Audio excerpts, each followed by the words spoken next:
Прво на пазар, потоа на гласање. Иако вниманието е насочено кон гласачките кутии, дел од скопјани велат традицијата мора да се испочитува и да се подготви и добра зимница. Тезгите со зелки во Скопско-Бардовци беа преполни со муштерии, од каде се слушаше добро познатото колку килото.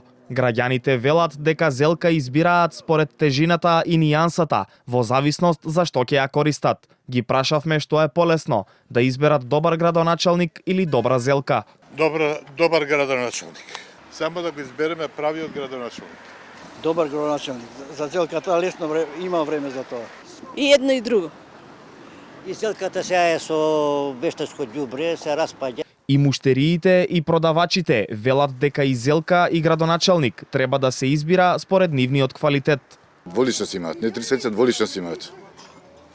Се вртат и вака и така. Кој име вистинското лице? Скриено е. Политичарите остаји. Што треба па тие да направат за нивниот мандат да биде успешен?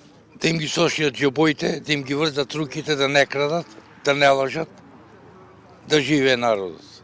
Голема разлика. Они по ценка седат, а пари зимаат. А ние на слонце се пешеме цел ден. Зелката е бољи од политичарите. Иако денеска е неработен ден, граѓаните велат дека ќе го искористат за да направат два важни избора. За тоа кој ќе ја води нивната општина, но и каков ќе биде вкусот на нивната зимска трапеза.